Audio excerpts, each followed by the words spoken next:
Free radical reaction कैसे होते हैं? फ्री रेडिकल रिएक्शन किस तरह से होते हैं और क्या होते हैं, इसको देखते हैं। तो इसको देखने के पहले सबसे पहले अपन देखते हैं कि what is free radical. Free radical होता क्या है? Free radical reaction are very important in organic chemistry. They occur in many reactions such as alkene halogenation, polymerization, combustion reaction in atmospheric chemistry. Free radical reaction जो होता है organic chemistry का एक important reaction होता है, जिसका use होता है एल्केन हेलोजिनेशन में यूज़ होता है, पॉलीमराइजेशन में यूज़ होता है, कम्बसन रिएक्शन में यूज़ होता है, एटमॉस्फेरिक केमिस्ट्री में भी यूज़ होता है। फ्री रेडिकल रिएक्शन जो होता है केमिकल रिएक्शन होता है जिसमें फ्री रेडिकल जो है एज ए इंटरमीडिएट इन्वॉल्व होता है। फ्री रेडिकल कैसे इन्वॉल्व होता है? एज ए इंटरमीडिएट इन्वॉल्व होता है। तो देखते हैं कि सबसे पहले फ्री रेडिकल क्या होते हैं। फ्री रेडिकल क्या होते हैं? A free radical is an atom or molecule that contain one or more unpaired electron. Free radical इस टाइप के एटम या फिर मॉलिक्यूल होते हैं जिसमें क्या होता है, एक या एक से ज़्यादा क्या होते हैं, अनपेयर्ड इलेक्ट्रॉन होते हैं। मतलब जिसके पास ऑड इलेक्ट्रॉन होता है वो फ्री रेडिकल जो होते हैं ऑड इलेक्ट्रॉन स्पीसीज होता है। Because of the unpaired electron free radical are highly reactive होते हैं। अनपेयर्ड इलेक्ट्रॉन प्रेजेंट होने के कारण क्या होते हैं, हाईली रिएक्टिव होता है, अनस्टेबल होता है, शॉर्ट लाइव्ड स्पीसीज होता है, मतलब इंटरमीडिएट होता है। ठीक है, इसका जो ऑक्टेट होता है वो ऑक्टेट जो होता है इनकम्प्लीट होता है, ऑड इलेक्ट्रॉन स्पीसीज होता है, इलेक्ट्रॉनिकली क्या होता है, डेफिशिएंट होता है फ्री रेडिकल। ठीक है, इसमें वैकेंट पी ऑर्बिटल प्रेजेंट होते हैं। ये सब फ्री रेडिकल की प्रॉपर्टीज होते हैं जिसको अपन डिटेल में नहीं समझेंगे, ऑलरेडी हम पढ़ चुके हैं प्रीवियस क्लासेस पे। तो अपन क्वेश्चन के मेन थीम को पकड़ते हैं।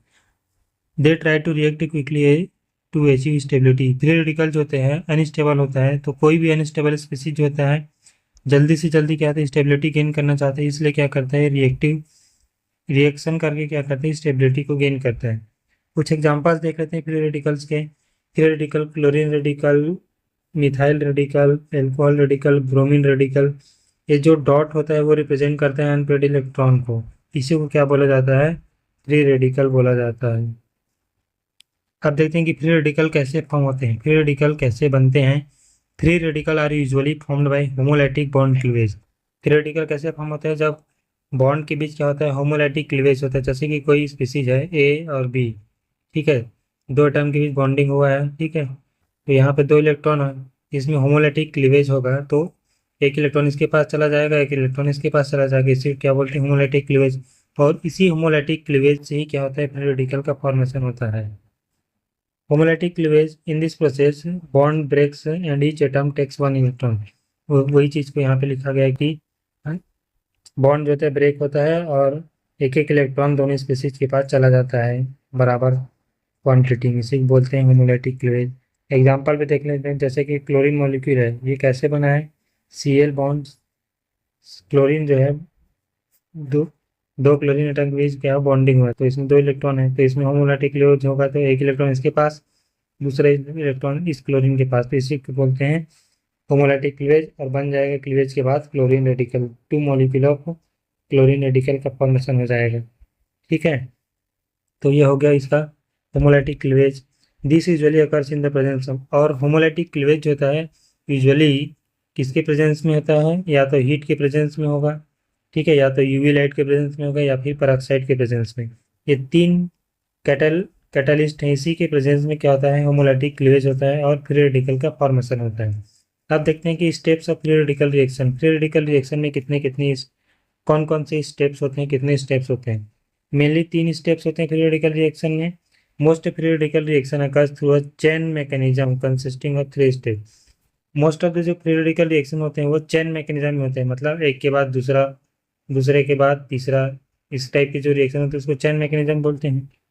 और ये 3 स्टेप में कंप्लीट होते हैं। पहला स्टेप होता है इनिशिएशन स्टेप, दूसरा प्रोपोगेशन, तीसरा टर्मिनेशन। तो सबसे पहले इन तीनों वर्ड के मीनिंग समझ लेते हैं। इनिशिएशन मतलब किसी भी चीज़ को स्टार्ट करना, प्रोपोगेशन मतलब स्टार्ट हुई चीज़ को प्रोसीड करना, आगे मेंटेन करके रखना, बढ़ाते जाना, ठीक है। और टर्मिनेशन मतलब एक टाइम आ गया, इतना ही तक बढ़ाना है, सब क्लियर हो गया तब उसको रोकना है, तो इसको बोलते हैं टर्मिनेशन। तो अब देखते हैं एक एक स्टेप को बारी बारी से, ठीक है। पहला step initiation step. This step produces the first free radical. इसमें क्या होता है, रिएक्शन को इनिशिएट करने के लिए फर्स्ट फ्री रेडिकल प्रोड्यूस होता है, मतलब फ्री रेडिकल का फॉर्मेशन इसी स्टेप में होता है। Energy such as UV light और हीट ब्रेक द बॉन्ड। इसमें होमोलैटिक क्लीवेंस कराना होता है इनिशिएशन स्टेप में, तो इसमें क्या होता है, एनर्जी के फॉर्म में या तो यूवी लाइट चाहिए या तो हीट चाहिए। एग्जाम्पल पे देखें तो chlorination of methane, chlorination of methane ये इस स्टेप का एग्जाम्पल है। Cl2 जो मॉलिक्यूल उसमें उसके बीच के बॉन्डिंग को ब्रेक करते हैं तो 2 मॉलिक्यूल ऑफ Cl रेडिकल का फॉर्मेशन होता है। ठीक है, इसी को बोलते हैं इनिशिएशन स्टेप।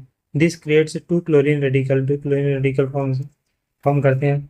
अब हो गया, इसमें क्या हो गया, फ्री रेडिकल फॉर्म हो गया, 2 मॉलिक्यूल ऑफ क्लोरीन रेडिकल का फॉर्मेशन हो गया, इनिशिएशन हो गया, इनिशिएट हो गया रिएक्शन के लिए। ठीक है, अब देखते हैं प्रोपोगेशन स्टेप।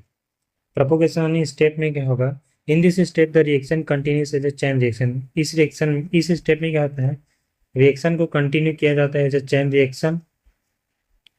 प्रोपोगेशन स्टेप में रिएक्शन को क्या कंटिन्यू करने के लिए प्रोपोगेट किया जाता है as a chain reaction. Example पे देखते हैं। प्रोपोगेशन स्टेप में 2-3 स्टेप्स होते हैं, इसी को देखते हैं, स्टेप 1 स्टेप 2। स्टेप 1 में क्या होगा, जो ये रिएक्टेड मॉलिक्यूल है, ठीक है, और ये है रेडिकल मीथेन और रेडिकल का जब रिएक्शन होगा तो इसमें क्या हो जाएगा, मिथाइल रेडिकल बन जाएगा और HCl एसिड निकल जाएगा। हाइड्रोजन एटम जो होता है रिमूव किया जाता है फ्रॉम मीथेन से।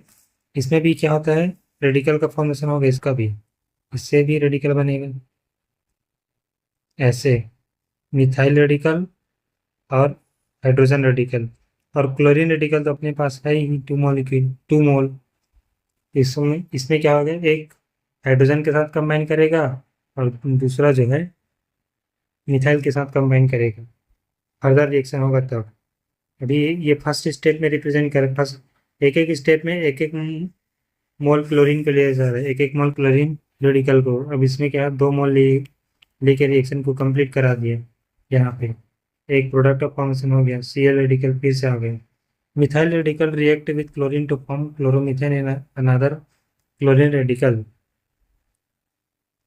इमर्ज। मिथाइल जो रेडिकल होता है वो क्लोरीन रेडिकल के साथ रिएक्शन करके क्लोरोमीथेन बनाता है और अनदर क्लोरीन रेडिकल फिर से बच जाता है। This newly formed radical continues the chain.